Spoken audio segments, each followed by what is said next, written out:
Hello everyone, welcome to episode 2 of my MR2 restoration. Before I knew it, I tried to start digging into the car to clean this, disconnect that, but I had to remind myself that I need to film my progress so that I can actually document this kind of stuff. I want to share my journey through the building of this car and restoring it from what I believe would be doomed for the junkyard.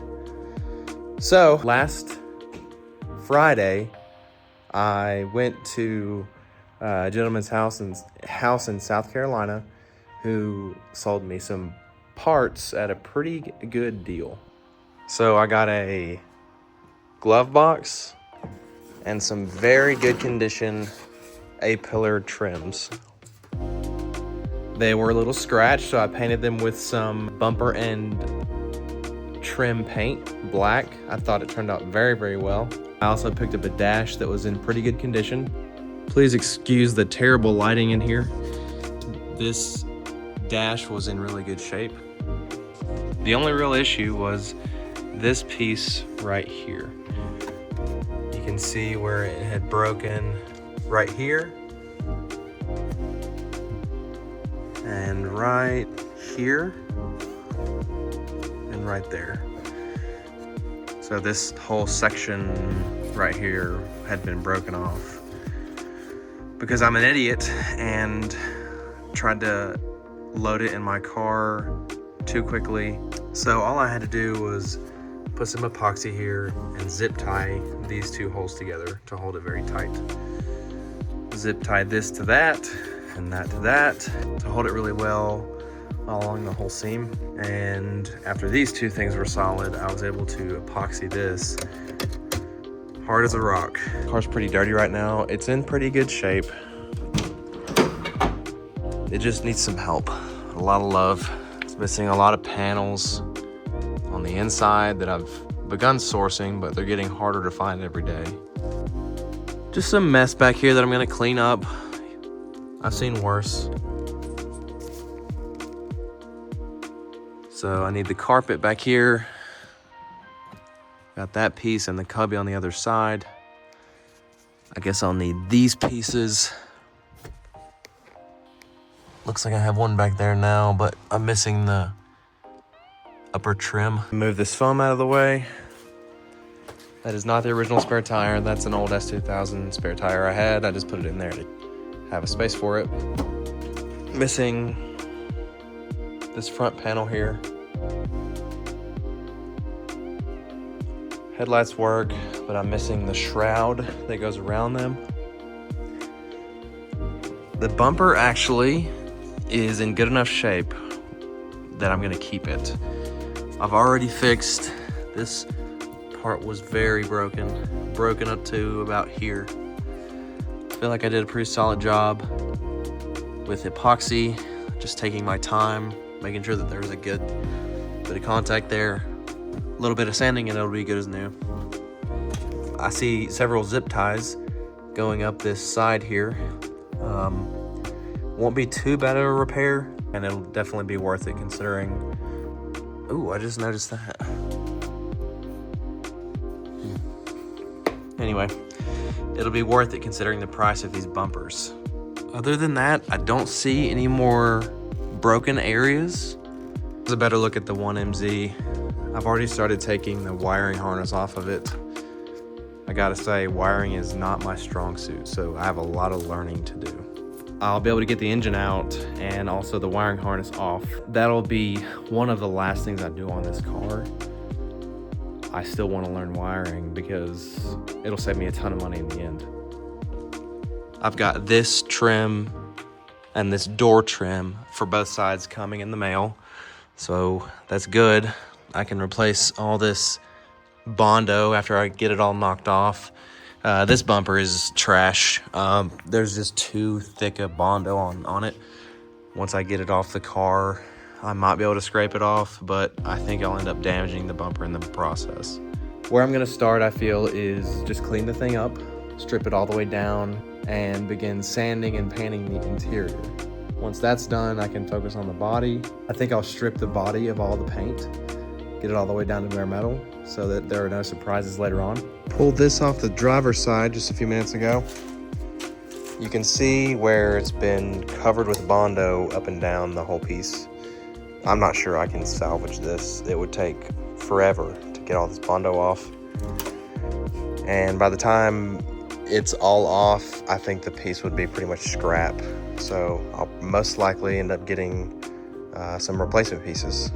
All right, starting with the interior, looks like there are just a couple 14mm bolts holding this seat in. So I'll go ahead and get to work.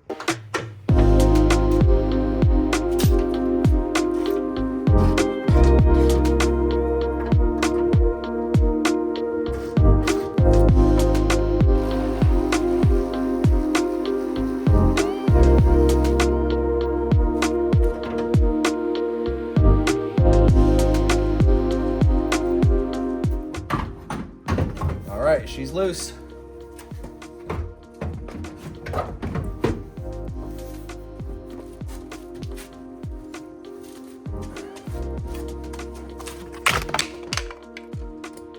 There is a mess in here. Wow.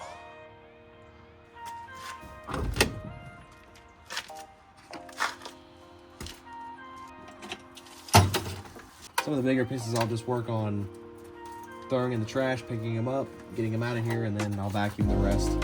After that, I'll just spray it with some really nice cleaner, see if there's any loose bolts still hanging out, and this that'll be done for now, and then I'll focus on the driver's side.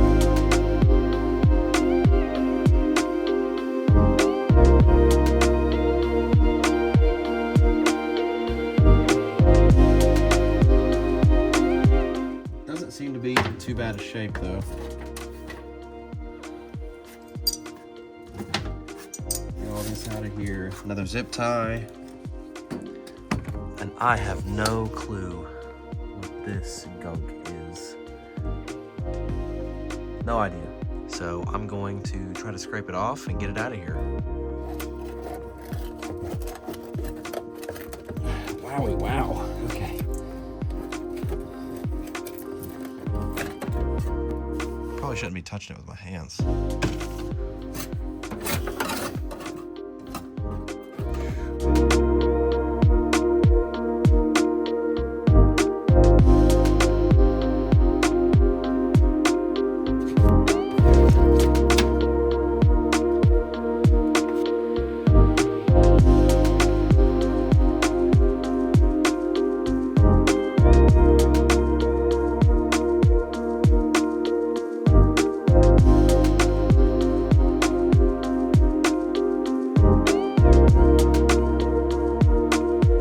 Okay, got most of it cleaned off. There is a decent amount of junk still down there, just coating the floor pan. Since I'm going to paint it anyway, I'll probably just hit it with a wire brush. Can't really think of anything else aggressive enough to get all the gunk off without scraping the paint. So hopefully all goes well. Afterward, I might just sand it with a finer grit to smooth it out before I paint it.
That this sound deadening was taken off for the most part under the carpet.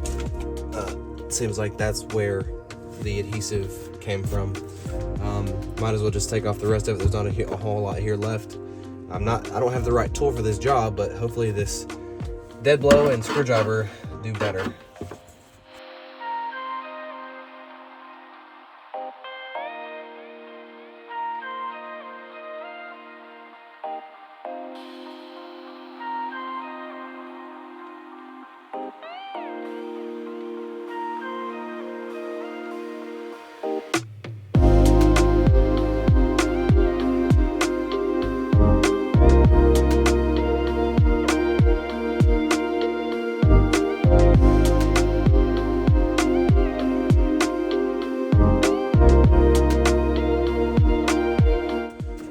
Well, that got a little ugly.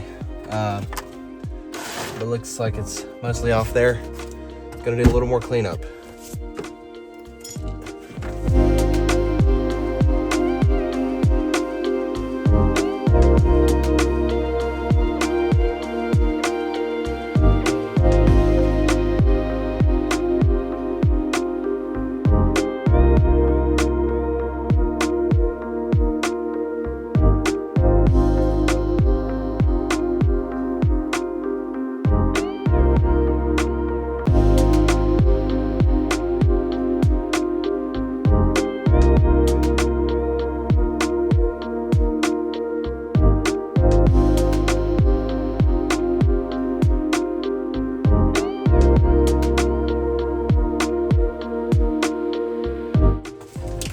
This paint is obviously not meant to stay on these surfaces, just covering up the bare metal while I move on to other areas of the car, because it'll be a hot minute before I actually paint the interior.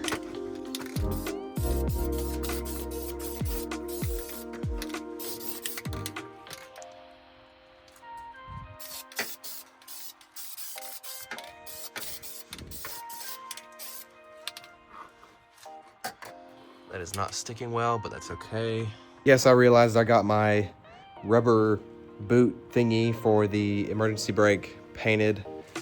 I realized I painted that silver, but I cleaned it off right afterward. All right, I thought with these little caps for a hot minute that go on these screws right here, but I finally got them off. So I'll take these screws out.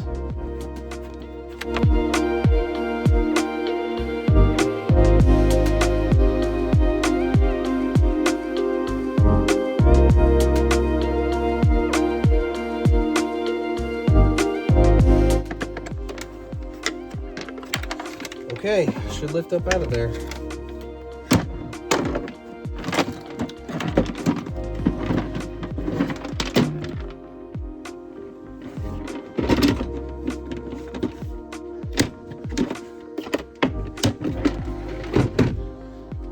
A few things down in here, nothing too surprising.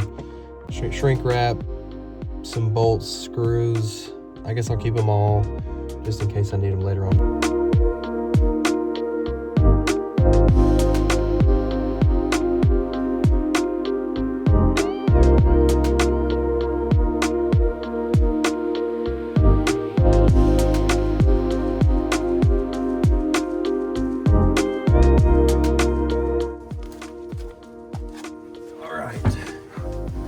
While I'm in here, on this side, I can focus on removing the head unit, because I think what I want to do next is take out the dash.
wrap. Hold on. It's already a little stripped, but all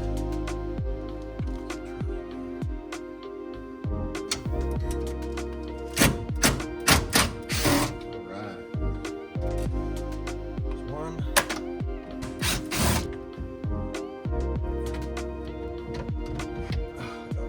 Okay. Okay.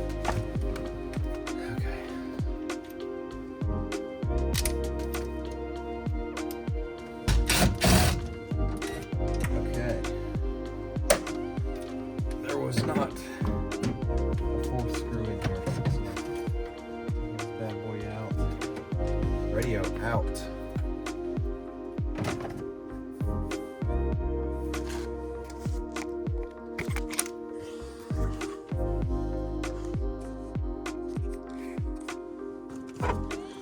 So at this point, I just need to take the dash out, maybe lower the steering wheel down first, and go from there.